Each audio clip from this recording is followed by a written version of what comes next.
Hi, my name is Matthew Belisario. This is Greg Hendrick. Welcome to another edition of the Belisario Sonic YouTube channel of Jazz Nerds. That's what we are. We're doing some good stuff today, aren't we, Matt? We are. We have an album of two musicians who, unfortunately, their lives were cut short, but their legend, their status lives on, and part of that is this album that they captured two incredible live performances. Right, 2006, 2007 performances. And this release was a 2021 posthumous release by Resonance Records. And for those of you out there who collect records, you know that Resonance does a lot of reissues or undiscovered performances. Okay. And a lot of times they're older performances. This one happens to be a fairly recent one, 2007, 2006. And of course, you've got Mulgrew Miller, the great pianist, and Roy Hargrove. Right. So we're going to talk a little bit about that. Let me just show you the record here before we get rolling. Yeah. And, I mean, to hear it on vinyl is a special treat. Matt, as far as the album goes, what struck you about the overall feel of this record? well, what really impressed me was that these two guys could play together the way that they play, because it's very stripped down. You got Mulgrew holding down all the rhythm, the basic melodies he's playing, and then you've got Roy coming in and playing the trumpet. So a lot of the heavy lifting, so to speak, is on Mulgrew, because he's the one that has to keep the song together, and then he improvises. But he also, of course, there's plenty of room for Roy to come in on the trumpet. And the way they interpret all these standards, I think, is really cool. I really like the album a lot. Yeah, that was my initial reaction, was what a breath of fresh air this is. You know, it's a throwback to Oscar Peterson, and there's just a real pureness with this album. Just the way they captured the live recordings. I just found it so refreshing to hear. Yeah, and it's nice to hear the standards, because everybody needs to hear the standards and know the standards. And what was very clear was that these two guys, this is all unrehearsed. These guys did not record any of these songs. They basically showed up, they had a list of standards that they wanted to pick from, and then they just played them. Man. And it's absolutely phenomenal, I think. A must-have, I'd say. Yeah, I'd say really a good. must-have. I'll start off right now by saying this was a 10 out of 10. That's really good. So this was the posthumous release. You had the untimely passing of Hargrove in 2018 at the age of only 49. And then Mulgrew sadly passed away 5 years before that in 2013 at the age of 57, also very young. Wow. I think we should maybe dive in. I want to really dive into a lot of these songs. Kind of speak for themselves. They're standards, Right? But I'd like to talk about these guys and their philosophy of music, and a little bit about that would be great, their history. Matt. Yeah, for sure. So let's start off with Roy. Yeah. Who was born on October 16th, 1969. He's from Waco, Texas. He grew up in Dallas. He attended Booker T. Washington High School for the Performing and Visual Arts. But he's also involved not just in jazz, but he was involved with Erykah Badu's record and Norah Jones. So he played outside the jazz realm as well. But back to his childhood, his dad was a record collector. So he was exposed to a ton of music to learn from. And music, he said, kept him out of trouble when he was a kid, because, I guess where he grew up at, that you can get yourself into trouble, I guess, like a lot of places. But the first jazz musician that made a substantial impact on him was David Fathead Newman, a tenor saxophonist who was popular with Ray Charles. And Hargrove heard him at a junior high assembly.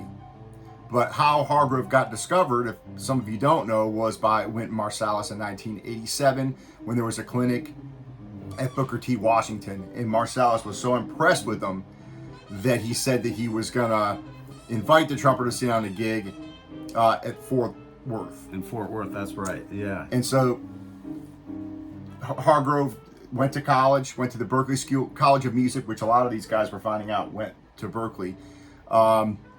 He didn't stay there. He transferred to a new school in New York. Now, Hargrove is a two-time Grammy winner, and he played on a album called Directions in Music, which I happen to have right here, this CD. And this is actually how I heard about Roy. was from this particular CD, which is just absolutely a fantastic recording. Oh, nice. And so you got him playing with Herbie Hancock and Michael Brecker on this. So I really recommend this as well. And then he won a Grammy for his Best Latin Jazz Performance in '98 for Habana, which was an Afro-Cuban project that he released. Now, Roy's done 18 albums as a leader and over 100 as a sideman. So that's just a little bit about his background. Yeah.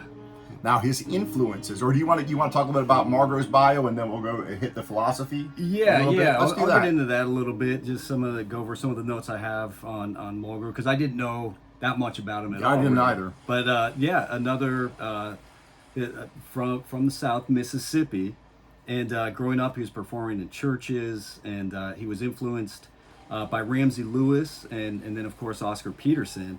After leaving Memphis State University, he became the pianist for Duke Ellington for 3 years, which is a huge gig, man. That's like top of the food chain right there.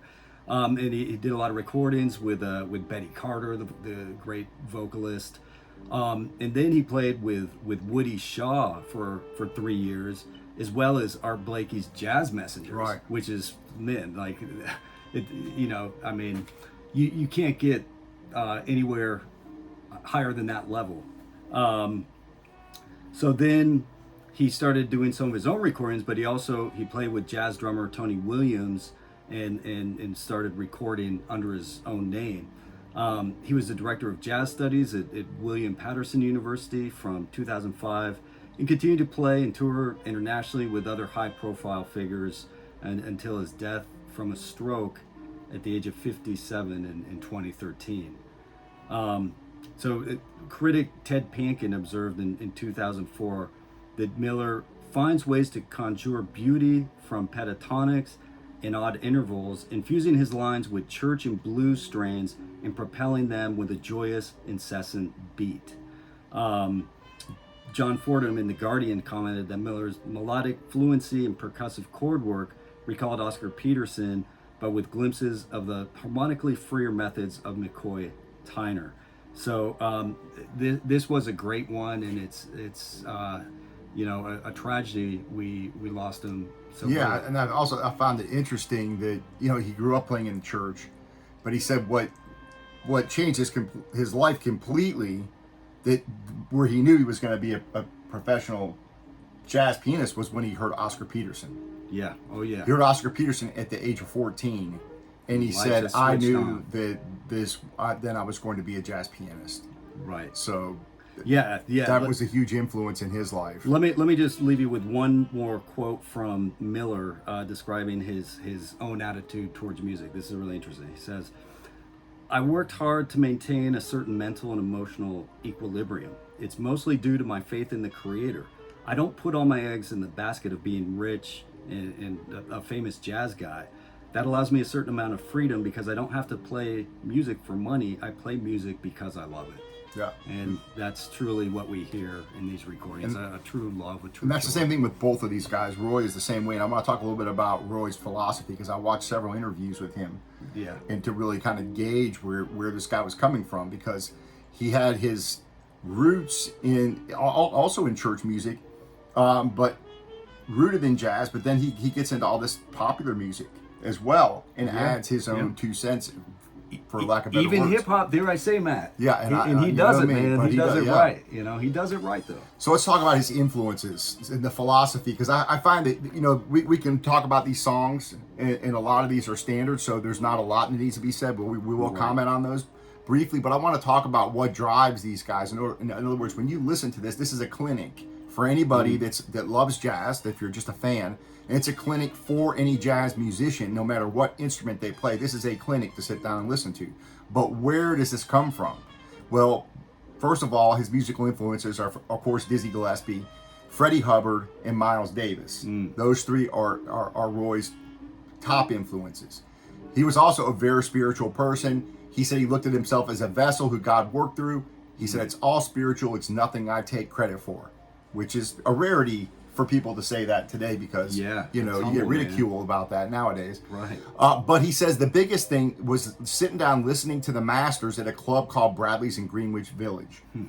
where he would go and just sit down and listen. Didn't play. Everybody wants to get up and play, and we find that even at the jazz session where we're at, these young guys, and there's some good young guys, but a lot of people are not patient enough to sit there the whole night and just listen. Once they've had their turn, they'll get up there and play and they'll leave. Yeah.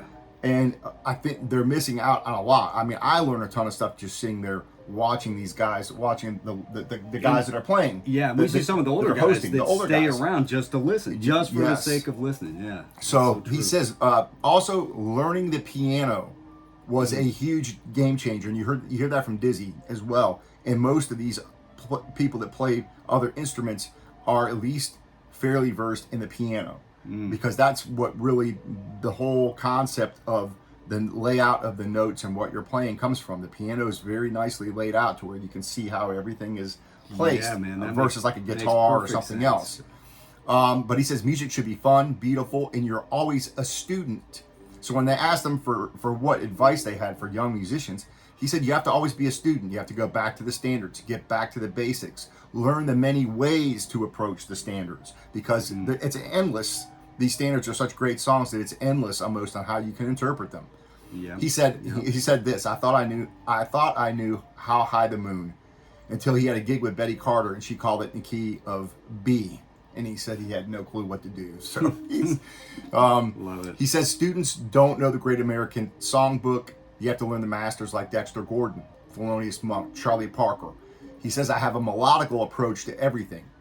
And he says in order to be a good musician, you have to love what you do and play for fun because your heart's in it.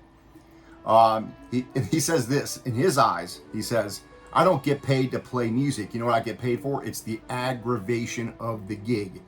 It's traveling to the gig. We don't fly first class. Jazz musicians don't have the red carpet rolled out for us, is what he said. Right. They don't have that celebrity. He says it's yeah. He says the whole problem is getting to the gig. The flight's late. The hotel's crappy. You got to eat and you got to get down there for the gig on time. Right. And all logistics, this. So in his eyes, he said that's what I get paid for. Yeah. The aggravation. What another thing cool about both of these guys is they would hang out and teach younger players, and it would be in informal sessions. They would go to jam sessions and stay to 4 or 5 in the morning and hang out. And one final thing that I thought was interesting, because he said everybody wants to be an innovator. Everybody wants to be the next Miles Davis or the next Charlie Parker. And here's what he says: as far as innovation goes, you have to learn the basic jazz language before you can change it or transform it. It's just like speaking. You have to know the fabric. A lot of the new blood, he says, fails to study the masters. You have to know the history before you can build on it. And he says you don't get to decide whether or not you're the innovator. You don't get to decide. It has to happen organically. Wow. So I thought that's some interesting things to take away from him. It's really good stuff, Matt. No, it's one of my favorite parts of this podcast is getting the philosophy behind the musicians, because so much of that influences their sound, how they play, and the lives they lead, and part of it is giving back. I love that they taught. They got to a certain level and they didn't just say, hey, where's my money, where's the next gig. They wanted to pass on this very rich tradition, right? And both these guys were very giving guys. They were very generous in sharing what they learned. On Mulgrew's side, we talked a little bit about Oscar Peterson, but he also was influenced by Errol Gardner, McCoy Tyner, and a guy named Donald Brown, who I wasn't too familiar with, who played with Blakey before he joined the band. Oh, interesting. He said he learned a lot from him. From what I gather from Mulgrew, it's such a shame that he died so young. Very calm, very humble, very generous, had a great sense of humor. But here's what he said: if you really want to learn jazz music, you have to learn from the right guys. What records are you listening to? Yeah. He said not just a passing thing on your phone. No. What records are you sitting down listening to? Do you get the recordings? Listen to them closely. He said what you have to realize is, and we keep hearing this, we heard this from Jose in our documentary when he talks about, you have to learn the jazz language. That's right. There's a syntax. You have to learn how to put sentences together. He said it's similar to how you learn how to speak. Yeah. And of course you get better at speaking as you get older, most of us, if you make an effort. So it's similar to how you learn verbally. You have to know where you're starting from and where you're going and how to get there, he says. And it means a lot of studying and a lot of analyzing. You have to get one idea, learn it through all the keys, and then make it your own, he says. And the last thing, a lot of people like to look at these prodigies that have a great natural talent. Yeah. And they don't realize that they also put a lot of study and work into what they're doing. But he says, although there are self-taught jazz pianists, he says that's the exception rather than the rule. In general, it takes hours of study, years of practice, and listening, again, to play at a high level. He said, if someone wants to play music, it's someone you dedicate a large portion of your life to. Wow. And I think that that's true with anything that you do. Yeah, that's how you get to that level of artistry. Absolutely. Well, should we dive into the album, Matt? Let's go into the tracks. Yeah. So we got 13 tracks on this record. Long, lengthy, beautiful, rich tracks. If you're a jazz fan like we are, you love this stuff. I think if you're starting off in jazz and you see, a 9-minute song, you're a little intimidated by that, right? Right. You know what I mean? Yeah. Pop song. Yeah. I mean, in this day and age of Twitter and attention spans like dwindling, this was a great album just to sit and listen to all the way through. The first song, What Is This Thing Called Love? I just felt that this was just an authentic, velvety, traditional jazz piece. Love the take on this Cole Porter composition from the start with Miller's intro on piano and Hargrove coming in with his rich melodic trumpet dancing off the Miller's chords. It reminded me of like walking into a small smoky jazz club in times past. You know what I mean? The whole album just a throwback. And even with the cover, like you see, it's almost like, like these guys are just hanging out and just playing for the love of the music. Yeah, a little side stage with an overhead light or something. Yeah. Yep. So what else? So that was a 9-minute song. The next one's 8.5 minutes. 8.5. Yeah. And I just wanted to show one of these pictures here while we're talking. Yeah. Look at that. So the next one, This Is Always, which is a Mac Gordon, Harry Warren song, 8.5 minutes. A beautiful ballad. Ballad. This is a kind of ballad you want to listen to on a rainy day, isn't it? Yeah, glass of scotch. Glass of scotch, just sitting back. I mean, I love this stuff so much. It just feels good. There's some jazz you listen to and it just sets you back, and this is definitely one of those songs. Next one, I Remember Clifford, 8.5, which is a classic homage to Clifford Brown. Right. I love that one, a Benny Golson tune. Yeah, I didn't know that much about Clifford Brown. Okay. I knew he was a trumpet player, but I didn't realize he did Sandu, Joy Spring, so many in Jordu, some of these like standard songs, and he played with Max Roach, and also we lost him at 25 years old. Yeah. So this is it's kind of not ironic, I mean, but they covered this song of I Remember Clifford, and then a few years later, unfortunately, we lost these two greats. And of course, Roy was a big Clifford Brown fan. Of course, most trumpet players are. Yeah. And I think with the people said that Clifford Brown would have rivaled Dizzy, had he lived long enough. Interesting. Yeah. And he was almost as good at that young age, surprisingly. Yeah, lost him too young too, 25. Yep. Man. Triste. Yep. Track 4, which is a Jobin tune. Yeah, I loved it, of course. It's just had that sense of joy, wonder, nostalgia in this great bossa nova ballad. It means sad, but I don't know. I found it, I found it happy. His technique, Roy Hargrove's technique, like you hear a little bit in the background right here. Yeah. The playing is we'll just...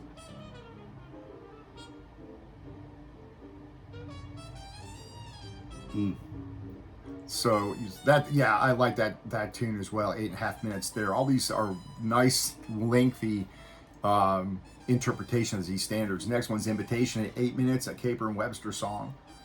I like that one as well. I did too, just a little more cosmopolitan, a little more upbeat, but which is nice. Yeah, just a fun number. I really didn't have that much to say about it. Yeah. Other than I loved it. Yeah, these are standards, so we're not going to elaborate a lot into these songs. Con Alma was the next one, which is almost 10 minutes long, a Diz song, which I love because we hear that Yeah, that's as well. right. One of Jose's favorites for Yeah, sure. so that's a great tune, Kalama. Next one, Never Let Me Go, an Evans Livingston song, also 8.5 minutes. Yeah, just a beautiful ballad there. And Just then, in Time is next, 9 minutes. that was neat to hear because that's more of an upbeat standard, almost show tuney. But what a beautiful rendition, and to get the energy they have in just a duo. Yeah, I duo. thought was It's really amazing. impressive. And the space they give each other and the way, it really is amazing. Track 9, Fungi Mama by Blue Mitchell. I really like this one Dude, a lot. that's so funny you say that because this was probably my favorite one on I there. really liked it. Just the calypso style, the Kenny Barron throwback, but done in a traditional style. And it moves a bit like St. Thomas, if you know that one. Yeah. But just bright key lime pie, Caribbean blue beaches, boats, just brought to mind all these great images. Then you got Monk's Dream, which is a great Thelonious Monk. The next two are Monk tunes. You got Monk's Dream and Right. Ruby My Dear, which are fantastic songs. And Mulgrew really carries the weight there. I mean, obviously Roy plays great on all these, but on these especially, being Monk tunes, he really puts his own stamp on these two songs. Yeah, yep. And then my second favorite one was that Blues from Mr. Hill. I really liked that a lot. Yeah, I thought that was some intense playing by Roy on that. It was. Is that a standard? That's his I haven't song. heard. That's his, isn't it? Yeah. Okay, yeah. That's a Hargrove song. I saw. Yep. And then they go out with OW, Yeah, which I wasn't familiar with that. That's Diz song. Okay. I mean, again, you hear Roy's technique is nothing to sneeze at. I mean, this guy was a serious player. Yeah. And I think both of these guys, I think the takeaway from this is how underrated these two guys are. Really. Right. I mean, maybe not by the people that are really in the know in jazz, that are musicians or whatever, they know these guys, but for the casual jazz fan, probably not. It's not as a well familiar known, name. not a familiar And it's a name. shame because they really should be. It's just sad we lost them so young, but this is a great album to have to remember them and really hear the brilliance, Yeah, go the out and get the genius album. of their. You can get it on playing. CD, or you can get it with this fine 2 LP with the booklet. Yeah. And I guess we can close out on this, a little bit of this at the end here. Yeah, you What do bet. think? Matt, I said 10 out What do of you 10. think? What would you give it, I buddy? mean, I never give anything a 10, so I'm like 9. All right, for Matt, that's a 10, ladies and gentlemen. That's a 10 right there. All right, well, we'll talk to you on the next episode.